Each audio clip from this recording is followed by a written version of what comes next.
What's up, Crazy Will's family? Today we're with a great guest, Sam and Ryan, and they're with a Moto X chair, and they're going to talk about a cool all-terrain chair, not like the all-terrain chair that we use here in Georgia with the Amy Cookman Foundation, but something really cool that they push. And his friend is able-bodied, and he's not. So we're going to talk about their adventures and things they've been through, and it's a great story of a great friendship.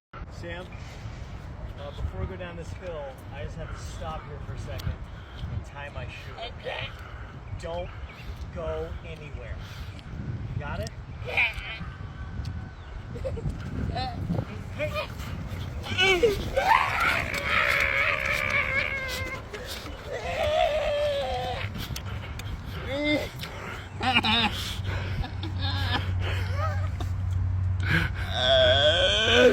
So right now I'm going to bring Ryan and Sam on and let them introduce themselves. Hey, how you guys doing? Good, good. Thanks for having us on. No problem. Anything you guys want to say to the people? Introduce yourself. I'm Sam, and I'm Ryan. is Ryan, and we are two high school friends. That's Yeah, awesome. so we're Sam and Ryan, and we've been friends since high school. Ever since Sam asked me to the Sadie Hawkins dance, because it's girls' choice, you know. But but together we've been friends for a long time. But in the last 5 years, we've been taking a lot of adventures in the Extreme Modus all-terrain wheelchair. It's a manual all-terrain wheelchair, so it's best for people with a disability that affects their upper and lower body. Yeah. So I push Sam in the wheelchair, and together we go on lots of really fun and amazing adventures together. And sometimes we go to a skate park, sometimes we go to a national park. Yeah. But we have a good time. Yeah. That's awesome. So Sam, what's been your favorite adventure, and what have you took away from it? Like, The first adventure we took my parents to the uh,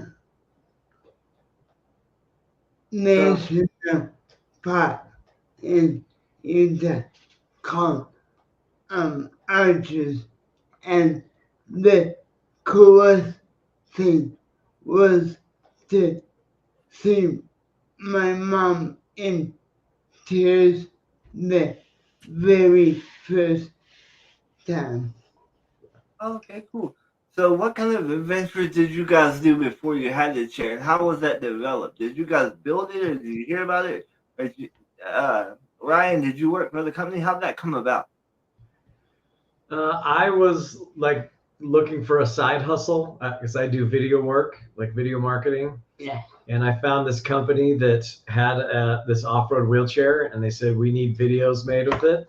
And I was like, I have this friend who goes bananas anytime he's included in anything. You guys have to hire me. And so we made a couple videos for them just for fun, kind of. Yeah. And after we made like 2 or 3, they asked if I would come to work for them full time. And I said, Sam, if I go full time with this company, will you come with me and help me do the marketing for the company? And he said yes. And That's awesome. So, with employment for people with disabilities, it's very hard to get employment. So, is that something that they take you guys both on as employees, or how's that work? I am paid under the table. He says he's paid under the table. Awesome. Well, anyway, we can get money. That's cool. I've been watching you guys for a long time, and you can find these guys. Well, you guys have been to the Grand Canyon. You guys have been everywhere. We've been to, I don't think we have been to the Grand Canyon yet, Yeah. but you may have seen some videos at the Grand Canyon because I went there, but Sam wasn't with me.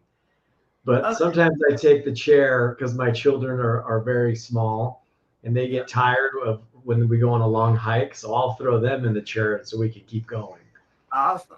But Go ahead. I'm going to cut you off. we've been to Arches National Park. We've been to Dead Horse State Park. This works better, yeah. We've been to Utah Lake State Park. We've been to Canyonlands. Not me.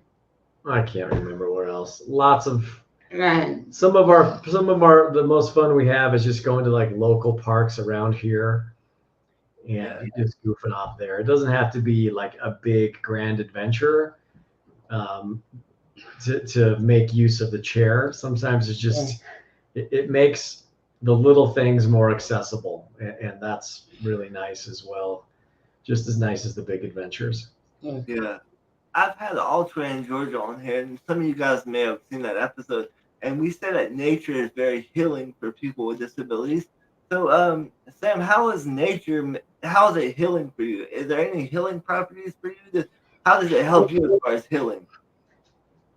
It's good to be out with Ryan and his family and my folks.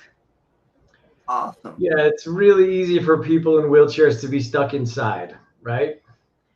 And if you're stuck inside, it's really easy to just sit around and look at your phone or the TV and then be depressed because you need some green spaces and you need some sunshine in your life.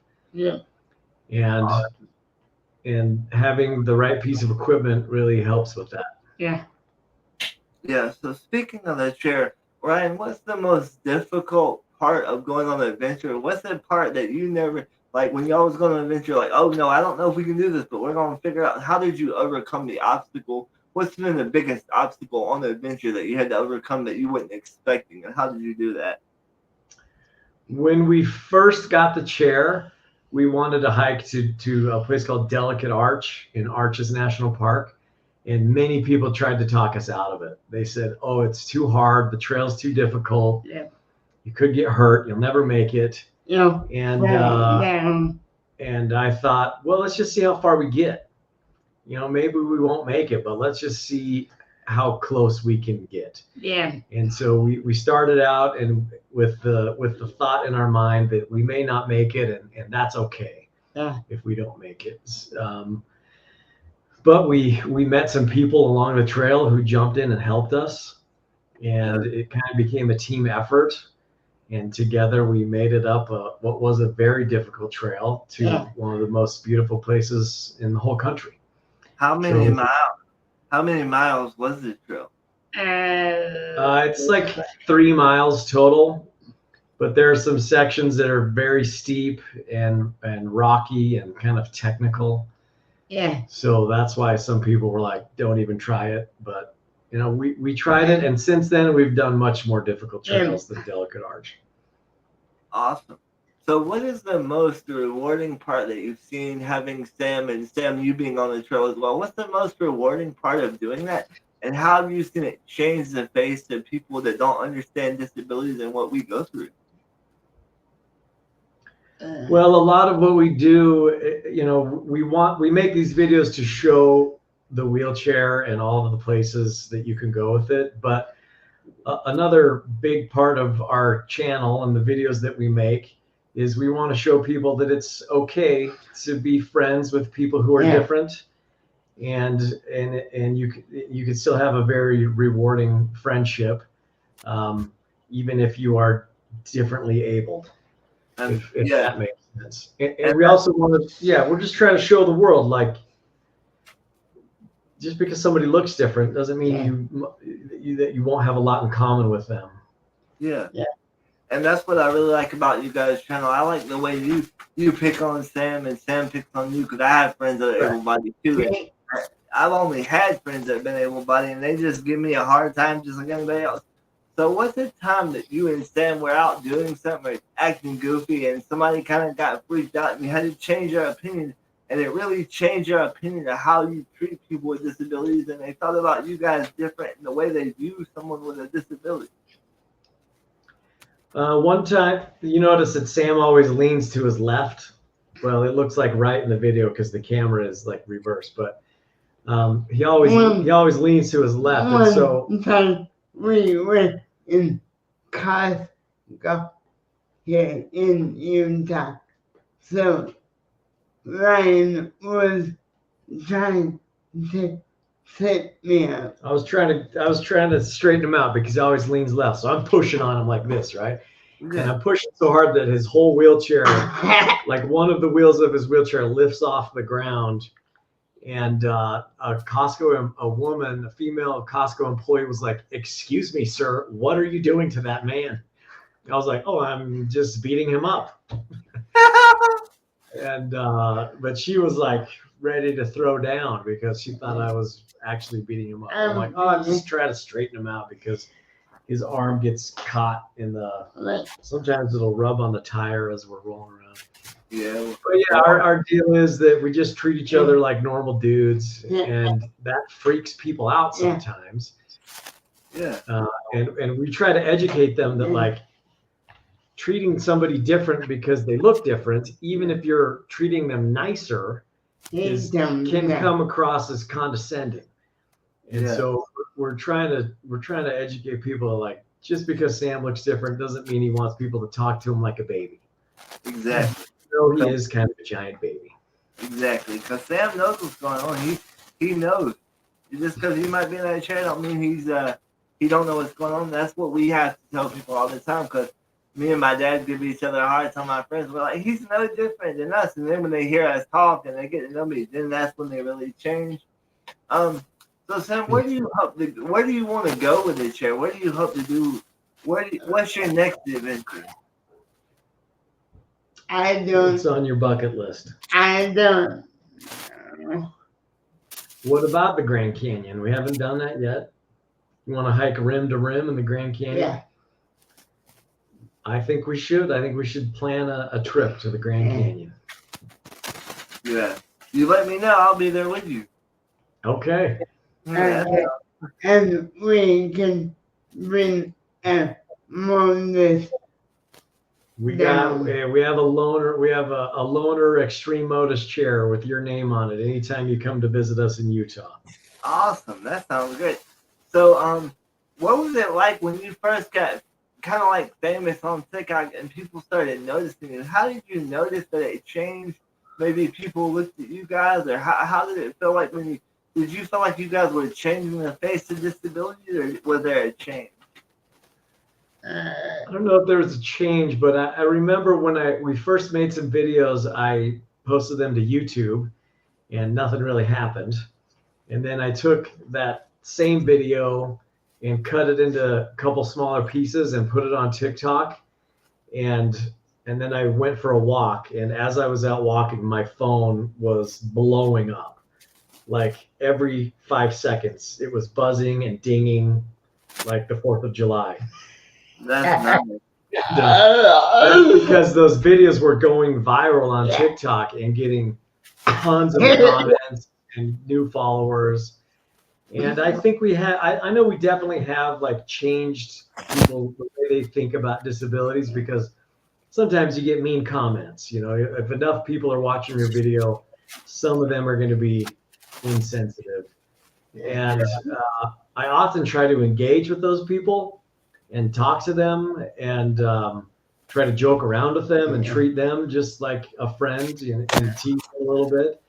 And I know that sometimes they come around and they kind of see the light and they're like, "Oh, these guys, they're funny and they're just a couple dudes hanging out," and they become followers. And even though they started out by making mean jokes about people with disabilities, like try to turn them around. That's awesome that you got to turn the trolls into followers.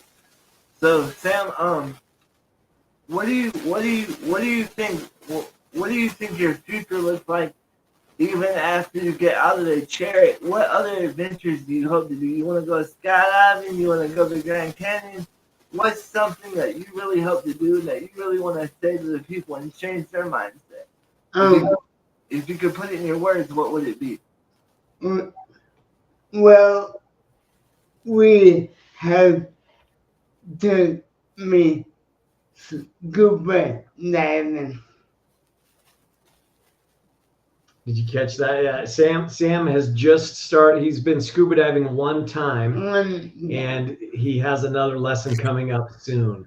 So Yeah. they put a full face mask on, and he's able to go scuba diving and be free from gravity, you know, and just stay underwater. It's pretty amazing experience. I was gonna ask you about. I was gonna ask you about that. What was that experience like? Did it scare you? Did it freak you out? I know Ryan said he didn't know if you were having a panic attack or if you were enjoying it. Or what was that like? I was enjoying it. Was it a little scary at first? It was a little scary at first. Yeah, learning to like trust the equipment and know, because humans can't breathe underwater, right? And so the first time you do it, you're like, oh, what's, you know, how's this gonna go? Yeah. But the people that we were diving with were very experienced, and they knew how to take care of Sam and make sure he was safe. So You're Scuba Sam. Yeah. We scuba dived on your first try. Sometimes it's hard to tell if Sam is enjoying something or having a panic attack. If you've seen the horse video, you know what I mean. I can't tell if you like this or if you're having a panic attack.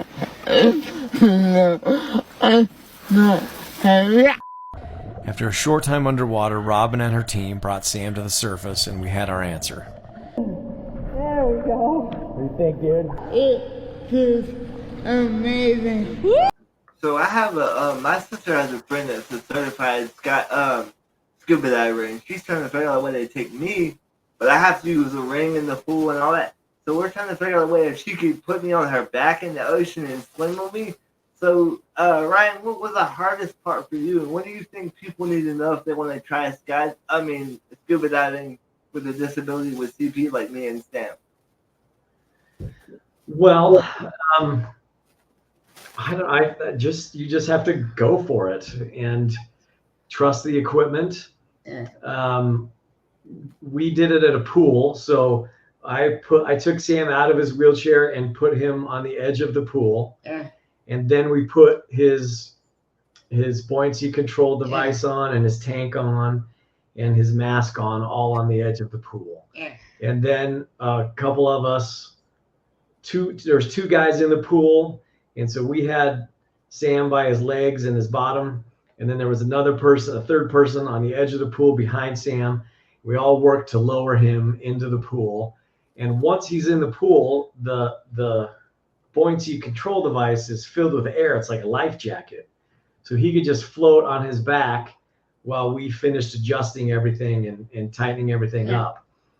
And then you don't really go on someone's back. They just held Sam, and we floated around underwater in the deep end of the pool, and it was great. So now that you have tried this in a pool, do you think it'd be possible to do in the ocean, maybe, so someone could see the fish? Or what do you think the adaptations need to be done for that to happen? Or do you think that's even possible? Well, that's the goal, is to get to the ocean. But one thing we have to figure out is normally when you scuba dive, you have a respirator in your mouth and then a mask over your eyes and nose. Yeah. And because you have to be able to plug your nose, you hold your breath and you plug your nose and you try to blow out your nose, and that equalizes the pressure in your ears. Because when you go deep in water, the pressure starts to hurt your ears. Yeah. So with a full face mask like Sam has to use, there's still a method to do that. You have to someone has to press the mask tight against Sam's face, and that will close his nose, and then he can equalize his ears. So in future lessons, we're going to try and see if Sam can do that, and then we'll know if we can go in the ocean and go, like, down to where the cool stuff is, where you can see the fun stuff. So what are the adaptations that you guys are talking about doing so you can do that? What are some of the tools that you guys maybe are trying to use so you can do that? What are you guys going to try? You take the full face mask and then you press it hard against Sam's face, and then there's something inside of that mask that goes over the nose, Okay. and it will close his airway in his nose, and Oh, then he'll have to hold his breath and blow his nose with it closed, and then that equalizes the pressure in your ears. awesome. Yeah. So what's been the reaction when you guys go to the skate park? What's been the reaction from other skaters or other kids? Or I saw the video you guys in the pool, and you guys were in there with the kids on the scooters. That was pretty awesome. Yeah, that was fun. Yeah. So I was really nervous about going to the skate park the first time we went because we're both in our 40s. One of us has a disability. Right. The, One might, but hasn't been diagnosed yet. Yeah. But I was nervous because like they're the rebel kids or whatever. And but what I found out was that they're a super welcoming group of people. yeah. And they cheer us on and they bang their skateboards up and Yeah. down when we do a cool trick, and they clap for us. And we've never received any type of I don't know, attitude from those guys like, this is our skate park, get out of here. You know, That's I pretty feel cool. like skateboarders are kind of outcasts and they welcome everybody because of it. Cool. Yeah. That's really cool. Well, is there any other adaptations that you guys plan to do so you can take it other places or anything like that? Are you guys trying to push the limits with the chair, or is it pretty much done? We're always trying to innovate at Extreme Modus. It's been difficult, but we're trying to make more cool stuff to help people enjoy the outdoors. Yep. We And just keep an eye on our social media channels and our website, and when we have anything ready, that's where you'll see it. I will definitely keep up with you guys, and it's been great talking to you guys. So as we wrap it up, is there anything you guys want to say to the people, or any kind of words of encouragement, or any last words? We want to tell people to seize the day. You know, the world is better than it's ever been in the history of civilization. Despite what you might see on the news about how bad the world is, that's not true. The world is better than it's ever been. Go outside and experience it, and love your life. Awesome. Well, it was great talking to you guys, and Crazy Wolves family be looking for these guys because they're great people and they're great on TikTok. So you guys are going to get some laughs and some good adventures. And we'll see you guys soon. Thanks.